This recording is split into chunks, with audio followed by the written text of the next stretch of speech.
Welcome, ladies and gentlemen, to the 3-0 show. Yes, the Chicago Bulls are 3-0 in the preseason after another victory over the Cleveland Cavaliers, this time in Cleveland. What's up, guys? I'm Ross. This is our Tourist Fan Club. And yes, it is time. Subscribe if you are new. Please hit the like button if you enjoy my videos. We have the Super Fan Club, only $4.99 a month. And shout out to our super fan of the day. Quick shout out, last video I made was an episode of Bulls Deep, doing a highlight review film study of the Bulls victory, first time over the Cavaliers back at home in their first preseason game. Usually those videos are exclusive for the super fan club, but I want to give everybody a little example of what those look like, and that the video did pretty well, so make sure to check it out, and I'll be posting more of those very soon for the super fan club, so exclusive for those guys. Another I tried to get through that quick, under a minute. I deserve some credit. Another victory in the preseason for our boys in red tonight. They wore the Reds, the away Reds. If you didn't hear, the Bulls announced on Twitter that home whites are back. The full white jerseys at home are back. As you guys know, any old heads out there, the Bulls would always wear white at home. That was just traditional. A few years ago, when Nike started taking over doing jerseys, things they started to get out of control. We started to be wearing all of these different colors at home and away. The Bulls would regularly wear black and red at home. The white's just crisp, it's clean, it's cool. It's classic. So cool to see the Bulls on the road tonight wearing red, and we got to see a lot of things that we were seeing from the first two games, and some things that were kind of new. Some adversity, some things that could be worked on a little bit. We're talking about a road game on short rest. Just had the one day in between the two games. Bulls traveled to Cleveland. Conditioning, this is good for them, getting in the habit of the grueling NBA schedule, which is another thing we're going to have to monitor going forward, is rest, minutes, things like that. But tonight, rest was not important for the starters. Billy Donovan, he said that he would play his starters deep into the game, and he did not lie. The starters played almost regular season starter minutes, I would say. Lonzo had 34, Zach had 30, DeRozan had 31, Vooch had 30. So, that's pretty close to regular season game numbers for these guys. And Billy Donovan also talked about staggering minutes. Levine played, I think, almost the entire first quarter with some of the backups towards the end. Which was an interesting experiment. We've seen them do that with DeRozan on the flip side. So it was cool to see the differences between how guys play together. Notably, Derek Jones Jr., who got involved a lot tonight. There's another guy we're going to talk about pretty soon, Ayo Dosunmu, who got involved tonight as well, but he'll be more towards the end. If you guys didn't watch the game, spoilers, yes, they're coming. So Derek Jones Jr., I think he had a solid game, made some flashy plays, getting those lobs, those things that we know he's already good at, athletic, did miss a couple or a few three-pointers. Got to work on the threes, but that's okay. Another guy that, athletically, physically, we're looking for his defense and depth right now with Patrick Williams out. And I think he played pretty well. I was happy with what I saw from Derek Jones Jr. Who else here? Troy Brown Jr. is another guy that I continue to enjoy watching. I think he had an okay night.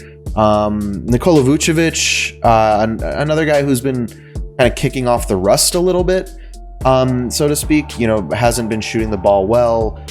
Nikola Vucevic, as we know, is like a lockdown or a knockdown, catch and shoot from anywhere on the court kind of guy, notably from three-pointers. He's been struggling, so he's not looking great right now. It's not something I'm totally concerned about. I saw someone on Twitter that was like, should we be concerned yet? Probably not. It's preseason. Guys are rusty. He's coming off his best season as a pro. Maybe he just needs a little bit of time to get the stroke under him. Don't clip that. I think Nikola Vucevic is a veteran, a pro. So I'm not too concerned about it. I think he'll get that. Once again, long season, be able to get his shot back under him eventually. DeMar DeRozan, same kind of thing. He's had a couple layups that I feel like he'd make, or a couple mid-range jumpers that he would make in the regular season, but he's still doing the DeMar DeRozan things that we know he can do. He is breaking down the defense, driving in the lane, getting his own shots. I think he ended up having the most points out of the game when it was all said and done. So he had a very good second quarter or a second half. And DeMar had a nice dunk and even hit a 3-pointer. So those are good signs that you love to see. The athleticism and also the ability to get out beyond the perimeter, where people say, he struggles, and he has struggled. But if he can hit those at a average rate, a little bit below average rate, that will be great for our spacing. That I feel like continues to be a positive sign. I know Lonzo Ball had a little bit of trouble shooting the ball tonight. Not everyone's going to be on fire every night. That's the nice part about this team, the depth, the number of stars they have, but also just the depth pieces like, Javonte Green, Alize Johnson, guys like that, that can come in and give you solid minutes. Maybe some of your starters are struggling a little bit. And Alize Johnson, once again, a guy that I have been super high on. You guys know I was scouting him back when, we were still talking about the Bulls' last few roster slots. Alize Johnson is kind of playing as the backup center right now, out of necessity, with Tony Bradley not playing because of that injury. And then, Marcus Monovic had a little bit of an injury. We got to see some of him, but Alize Johnson has been a dynamic rebounder. And that's one of the main things that I pointed out when I first started watching him, was just his nose for boards, his slitheriness. I wrote on Twitter that he should have the worm badge in 2K, which is a reference obviously to Dennis Rodman, the worm, just the way he's able to slither between box outs and get to boards. So Alize Johnson could end up getting, backup 5 minutes during the regular season, especially if Tony Bradley isn't ready to go by the opener, which, hoping he is. I've heard good news about Patrick Williams, that he's recovering well from his injury, and should be able to maybe get some time here pretty soon. Maybe in the preseason, I don't know. That was kind of a vague thing that I read somewhere on the internet today. I'll try to source it when I edit this video. But Patrick Williams hopefully recovering well from that injury. Tony Bradley remains to be seen, but Alize Johnson, like I said, can give you a lot of those similar tendencies that you're getting from Patrick Williams. So like in a small ball 5 scenario, he's a nice backup option. And then if you want to go, 4-5 Nikola Vucevic, you could throw out Alize Johnson or Javonte Green. I think they both work really well in that role. They're both good rebounders, play really good defense. I would say Alize Johnson is a better passer and Javonte Green's a better scorer. So those are the things that I see from these guys. Alize Johnson's a little taller. He's like 6'7". He's more of like the Thad Young kind of small ball 5. But yeah, Alize Johnson, another dude, high energy. He has that push shot that he loves so much, that he's able to bury consistently. Him being on the court, his energy and his defensive presence will lead to offense. Great in transition, as I've noted in the past too. I really like watching the guy run, and I think he has a good sense of the court, good vision on the court. So I like the aggressiveness. I like the mentality. Overall, this game was a little bit sloppy. There were more turnovers than the previous 2 games. I would say the starters looked a little more out of sync than the first 2 games. It was really kind of the backup unit that came in and really settled things down, and I feel like stabilized and ended up in the end coming back from a deficit to win the game. And that's where we're kind of getting to here. The lack of intensity from the starters from the first 3 quarters, they were able to keep up kind of with the score, but like Lauri Markkanen was yamming on people. The Cavaliers had a pretty good game plan. So you come around 4th quarter, Ayo Dosunmu. Now, haven't I told you guys this before? This guy loves clutch shots. He loves being there for the moment. And he is made for it. He's got ice in his veins. He's got the clutch gene.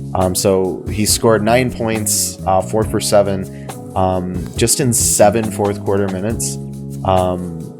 Yeah, man, he had back-to-back buckets in the last 40 seconds is what this... I'm reading this article from NBCSportsChicago.com. In the last 40 seconds, had back-to-back buckets. You had to watch him, man. Watching it live, it was very exciting. Bulls playing defense, get the stop, come back down. Ayo Dosunmu, just ice in his veins. He's the closer. Ayo Dosunmu. Who would have thought? So that's the kind of versatility and depth you have now. with guys like, rookie Ayo Dosunmu giving you really, really good closing minutes in a preseason game that was close for the most part. So, that unit, they were able to come back and get the Bulls out of a hole that they had been in for a majority of the game. So you love to see it. The Cavaliers were missing a couple of their important players in this game. Wasn't exactly the same kind of game as the first one at the United Center. But at the end of the day, they pulled out the victory in a way that I think was satisfying overall, because you got to see the starters play heavily into the second half and see what that might look like. But then you also gave the young guys an opportunity to play in a close game and see, who rises to the occasion. And there it is, Ayo Dosunmu. Like, we know DeMar DeRozan can rise to the occasion. We know Zach LaVine can rise to the occasion. These guys have been doing it their whole careers. But to see Ayo Dosunmu do it right now as a rookie, right here in his first preseason, is pretty cool. So, those are my thoughts on the game. Nothing too concerning in my opinion. Nothing that I'm, the game wasn't a 40-point blowout. And tragic. We only had to win by, I think it was just one. I think it ended up just being 1 point. But at the end of the day, win's a win. Saw some things we liked, some things to improve on, and I'm sure we will in the next game. But thank you guys for sitting down and recapping it with me. I'll be doing a film study here, hopefully, in the next couple of days on some of the tape and a couple players that I want to dive into. We'll get to that later. But if you're not subscribed to the Super Fan Club, you'll get Super Fan Club updates, behind the scenes, all that kind of cool stuff for $4.99 a month, as well as the exclusive content. Consider joining. Our cheersfanclub.com/shop has the merch. And yeah, I think that's it, guys. I think that's it. If you like this video, hit that like button. The likes help me a lot. And if you're not subscribed, you should subscribe already. We're what, 12 minutes into this video. Come on, hit that subscribe button. Helps me a lot, and I really appreciate it. So thank you guys for watching, and we will talk very soon.